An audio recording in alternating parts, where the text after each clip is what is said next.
দুনিয়ার জমিনে আমাদের সব কাজগুলোই ঠিক মতন হয়, কিন্তু ধর্মীয় দৃষ্টিকোণ থেকে আপনার যে কোনো কাজের ব্যাপারে আমরা এমন একটা ভাব ধরি যে হয়তো আমি বেশি জেনে ফেলেছি, এজন্য আমার আর জানার কোনো দরকার নাই, অথবা আমি এত ব্যস্ত যে ধর্মীয় কোনো কাজে আপনার আমার সময় দেওয়ার মতন সময় আপনার আমার নাই।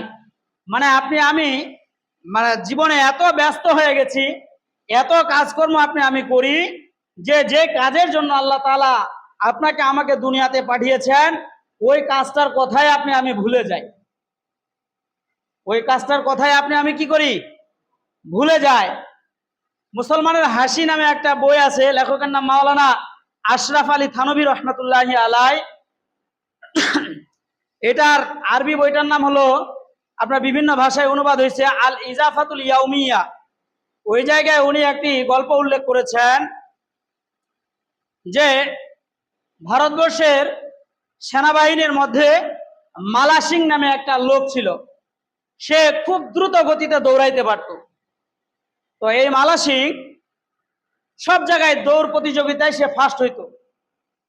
তো ওই এলাকায় সব সময় চুরি হইতো। তো চোর চুরি করে চলে যাইতো, গ্রামবাসী পিছনে ধাওয়া করে তাড়া করে চোরকে ধরতে পারতো না, চোর দৌড়ে চলে যাইতো। তো সবাই মিলে পরামর্শ করলো যে যেহেতু দৌড় প্রতিযোগিতায় সব সময় মালা সিং ফার্স্ট হয়, ওকে আনে গ্রামে পাহারায় নিযুক্ত করা হোক, যেন সে দৌড়ায় কি করতে পারে, চোরকে ধরতে পারে। এবার তাকে যখন চোর ধরার জন্য নিযুক্ত করা হলো, গ্রামে যখন চুরি হইলো সবাই চোর চোর করে চিল্লাপাল্লা শুরু করলো। চোর সামনের দিকে দৌড়াইলো, মালা সিংহ চোরকে ধরার জন্য পিছনে পিছনে দৌড় দিল। তো দেখা গেল কি, যে চোর যে রাস্তা দিয়ে দৌড়াচ্ছে মালা সিংহ ওই রাস্তা দিয়ে পিছনে ধাওয়া করতেছে। তো দেখা গেল যে চোর হলদিবাড়ি হাটে আছে, কিন্তু মালা সিং দৌড়ায় কাঁচকালি পৌঁছে গেছে। কথাটা বুঝতে পেরেছেন? যাকে ধরার জন্য দৌড়াইছিল সে কোথায় আছে, হলদিবাড়ি হাটে আছে। আর যে ধরার জন্য যাচ্ছিল সে কোথায় চলে গেছে, কাঁচকালি বাজারে চলে গেছে। মানে যে ধরবে সেই আগে চলে গেছে, যাকে ধরবে সেই কি আছে, পিছনে পড়ে আছে। তো ওখানে কাঁচকালি বাজারে পৌঁছার পর একজন জিজ্ঞাসা করতেছে যে কি ব্যাপার, তুমি এত হাঁপাচ্ছ আর দৌড়াচ্ছ কেন? বলতেছে আমি একটা চোরকে ধরার জন্য দৌড়াচ্ছি। চোরকে ধরার জন্য দৌড়াচ্ছ, চোর কই? তো বলে চোরকে তো আমি হলদিবাড়ি হাটে ক্রস করে চলে আসছি। কোথায় ক্রস করে চলে আসছি?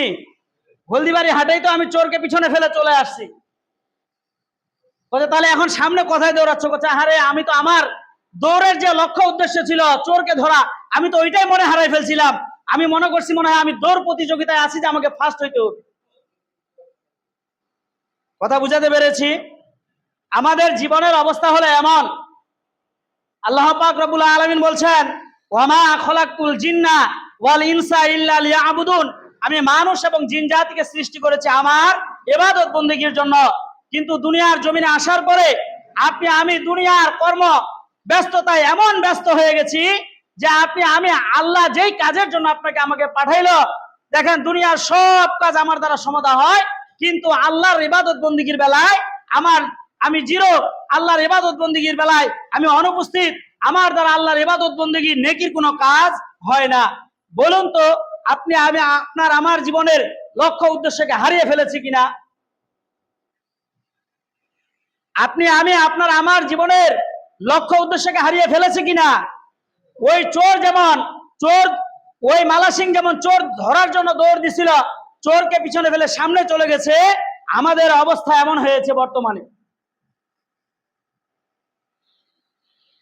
আল্লাহ পাকের রাসূল বলেন পৃথিবীর মধ্যে সবচাইতে শ্রেষ্ঠ এবং দামি জায়গা হলো আল্লাহ পাকের ঘর, মসজিদ।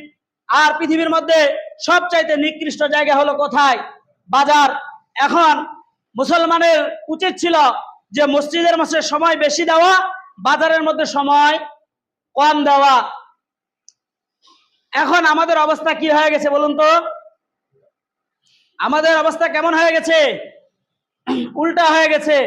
আমরা মসজিদে আসলে খালি বারবার ঘড়ির দিকে তাকাই, বারবার খালি কি করি, ঘড়ির দিকে তাকায়, মানে এত জীবনের সময়ের মূল্য আপনার আমার। আমি যদি এক সময় কথা বলি, আমাকে ইশারা দেন, 2-1 মিনিট কোনো সময় কথা বলার পরিপ্রেক্ষিতে একটু হয়তো বেড়ে যায়, ইশারা দেওয়া হয় যে হুজুর সময় হয়ে গেছে,